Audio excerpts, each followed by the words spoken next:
Hello दोस्तों, आज हम बनाएंगे किंग्स इलेवन पंजाब के और दिल्ली कैपिटल होने वाली टीम के बीच में जो मेन 11 एमपीएल टीम में है उसके लिए। तो जैसे हम टीम का मेन्यू सर्च करते हैं डेली की तरह, तो हमारे पास सबसे पहले जो सेक्शन आता है वो विकेट कीपर सेक्शन है। तो विकेट कीपर सेक्शन के अंदर सबसे पहला जो है वो है केएल राहुल, जो कि पंजाब के विकेट कीपर भी हैं। और पंजाब में एक विकेट कीपर और है, निकोलस पुरन और केएल राहुल। और इन दोनों के खेलने की टीम में भी पूरी संभावना है। उसी तरह दिल्ली कैपिटल में ऋषभ पंत है जो मेन विकेट कीपर है, और एक ऑस्ट्रेलिया के हैं एलेक्स कैरी। तो इन चारों के टीम में स्थान बनने के पूरे चांसेस बन रहे हैं। इसी तरह हमारे पास दूसरा सेक्शन है बैटिंग सेक्शन। तो बैटिंग सेक्शन में जो भी खिलाड़ी हमारे पास हैं उनमें सबसे पहले है शिखर धवन। इनके चांसेस हैं खेलने के पूरे 100%। क्रिस गेल है, ये भी खेलेंगे। अजिंक्य रहाणे हैं, ये भी टीम में स्थान इनको में होगा। दिल्ली में श्रेयस अय्यर का स्थान होगा। पृथ्वी शॉ का भी दिल्ली में स्थान मिलेगा ज़रूर। सिमरन हेटमायर है जो विदेशी खिलाड़ी हैं, इनका भी चांसेस दिल्ली में बनने के पूरे हैं। इसी तरह हम तो मयंक अग्रवाल है जो पंजाब की टीम से, इनके भी चांसेस बन रहे हैं खेलने के। करुण नायर है पंजाब में, इनके भी चांसेस होंगे।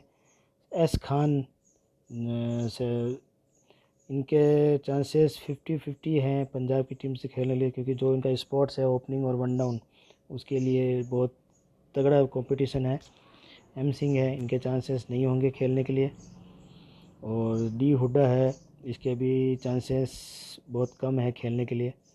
इसी तरह हम अगर आगे चलते हैं, जैसे ऑलराउंडर सेक्शन है, तो ऑलराउंडर सेक्शन में सबसे पहला नाम आता है ग्लेन मैक्सवेल का। तो ग्लेन मैक्सवेल के चांसेस है खेलने के पूरे टीम में, पर जिस हिसाब से पहले मैच देखा हमने, तो उसमें जो ऑस्ट्रेलिया और जो इंग्लैंड के बीच में जो खिलाड़ी खेल रहे थे टीमों में के अंदर, उनका चांसेस अभी यहाँ शायद टीमों में नहीं लिया जा रहा है, ताकि हो सकता है कि उनको क्वारंटाइन में रखा जा रहा हो, जो भी हो। तो चांसेस टीम में है, खेलेंगे नहीं खेलेंगे ये बात की बात है। फिर अक्षर पटेल है, तो इनके स्पिन में दिल्ली के अंदर 50-50% के चांसेस हैं। मार्कस स्टोइनिस है जो ऑस्ट्रेलिया के स्क्वाड का हिस्सा थे, और अभी वो खेले या ना खेले, इनका भी 50-50% है अभी खेलने के चांसेस। कृष्णप्पा गौतम पंजाब की तरफ से खेलेंगे। जिमी निशम है, इनके भी चांसेस है खेलने के। इसके अलावा डी सैम्स को अगर हम लेते हैं ऑलराउंडर के अंदर, तो इनके चांसेस थोड़े से कम हैं।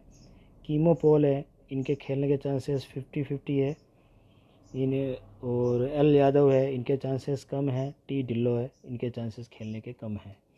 तो इसी तरह अगर हम अगले सेक्शन में चलते हैं, वो है बॉलिंग सेक्शन। और बॉलिंग सेक्शन में जो पहला नाम हमारे पास आ रहा है वो मुजीबुर रहमान, जो अफ़गानिस्तान के खिलाड़ी हैं, पंजाब की तरफ से हैं, स्पिनर हैं, अच्छे हैं। तो इनके चांसेस मुजीब के 50-50 चांसेस है टीम में रहने के। गंगेश्वर रबाडा दिल्ली की तरफ से खेलेंगे। आर अश्विन है, ये भी दिल्ली की तरफ से खेलेंगे। क्रिस जॉर्डन है, विदेशी खिलाड़ी, ये इंग्लैंड के स्क्वाड का हिस्सा नहीं था, तो हो सकता है कि इनको भी टीम में चांस मिल जाए। मोहम्मद सामी पंजाब की तरफ से खेलेंगे। ईशांत शर्मा दिल्ली की तरफ से खेलेंगे। और फिर आगे चलते हैं हम, बॉलिंग में अमित मिश्रा जी हैं, तो इनका चांसेस दिल्ली की तरफ से पूरा खेलने का है। शेल्डन कोल्ट्रेल, इनका भी पंजाब की तरफ से खेलने के चांसेस हैं। लमी छन्नी के चांसेस जो नेपाल के खिलाड़ी हैं उनके 50-50% होंगे। मुरुगन अश्विन पंजाब की तरफ से चांसेस है खेलने के। रवि बिश्नोई के चांसेस हैं 50-50 के, नया खिलाड़ी है, हो सकता है चांसेस दे दी जाए, पर अभी फ़िलहाल देखा जाए तो उनके चांसेस खेलने के 50-50। मोहित शर्मा है, इनके भी चांसेस टीम में सिलेक्शन के 50-50% है, इससे ज़्यादा नहीं हो। इसके अलावा हमारे पास और खिलाड़ी आते हैं बॉलिंग सेक्शन में, काफ़ी भरमार है खिलाड़ियों की। तो उसमें सबसे पहले जय सूचित है, इसका चांस थोड़ा कम पड़ेगा। ये है ईशांत पोरेल, इनके चांसेस टीम में बनते हैं खेलने के। एन नोटजे जो है बॉलर, वो है 50-50 चांसेस के अंदर। दिनेश नालकंडे कम है। जी विजलिन कम है। एच बरार, इनके चांसेस कम हैं। तो इस प्रकार हमने जो ये खिलाड़ी चूज़ करे हैं, तो उसके हिसाब से हमारे पास जो टीम बनती है, दोनों टीमों में से टॉप 11 खिलाड़ी हमको चुनने हैं। तो बहुत काफ़ी मशक्क़त का काम है, फिर भी देखते हैं कौन कौन से खिलाड़ी हैं। जैसे पहला विकेट कीपर आता है हमारे पास। विकेट कीपर में ऋषभ पंत और राहुल, इन दोनों के चांसेस ज़्यादा है खेलने के। निकोलस पूरन भी खेल सकता है, या अगर राहुल खेलते हैं तो राहुल एज ए बैट्समैन खेलते हैं तो निकोलस पूरन विकेट कीपर हो सकते हैं। इसके बाद अगर हम जाते हैं तो पर हमें ये विकेट कीपर सेक्शन में दिया हुआ, चलिए दो को चूज़ करेंगे। ये सैमरन हेटमायर खेलेंगे बैट्स में। और इसके अलावा देखते हैं हम तो मयंक अग्रवाल और करुण नायर, इनके खेलने के चांसेस बहुत ज़्यादा हैं बैटिंग टीम में। ऑलराउंडर में देखते हैं अब हमारा ऑलराउंडर में हमारे पास कृष्णप्पा गौतम है जो पंजाब के, वो ज़रूर वो है, अच्छा खेल रहे हैं। और इसके अलावा अगर हम देखें अगर कोई, तो ऊपर है ग्लेन मैक्सवेल है। आज इनके खेलने के चांसेस 50-50 हैं, फिर भी अगर हम इनको टीम में रखना चाहें तो ले सकते हैं। ले लिया, ग्लेन मैक्सवेल हो गया ऑलराउंडर। अब हमारे पास 4 खिलाड़ी है जो बॉलर्स में लेने हैं हमको। तो अगर हम बॉलर्स में जाते हैं तो हमारे पास ईशान पोरेल, और आगे हम अगर आगे जाते हैं बस ऊपर हैं बॉलर, फिर मुजीबर रहमान, कगिसो रबाडा। अब हमारे पास 2 खिलाड़ी हैं, 20 पॉइंट्स हमारे पास बचे हैं। इसमें आर अश्विन और मोहम्मद शमी, ये खिलाड़ी हमने लिए। इनके लेने के बाद अगर हम टीम सेव करेंगे हमारे पास लिस्ट आएगी जिसमें हम किसको कप्तान चुने, किसको कप्तान चुने।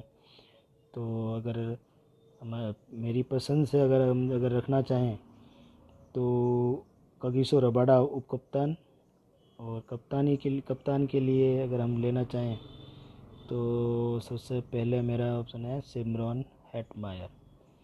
तो दोस्तों इसी हिसाब से हमारी टीम सिलेक्शन हो जाएगी, और सिलेक्ट होने के बाद इस तरीके से हम 3-4 टीमें 3 बनाए, 4 बनाए, 15 बनाए, तो कप्तान को चेंज कर सकते हैं। कुछ नए खिलाड़ी हैं जो टीम में आने के ज़्यादा चांसेस हैं उनके, जिसमें जिमी नीशम, क्रिस जॉर्डन है, अर्शदीप सिंह है, रहाणे है मुंबई इसके दिल्ली की तरफ से।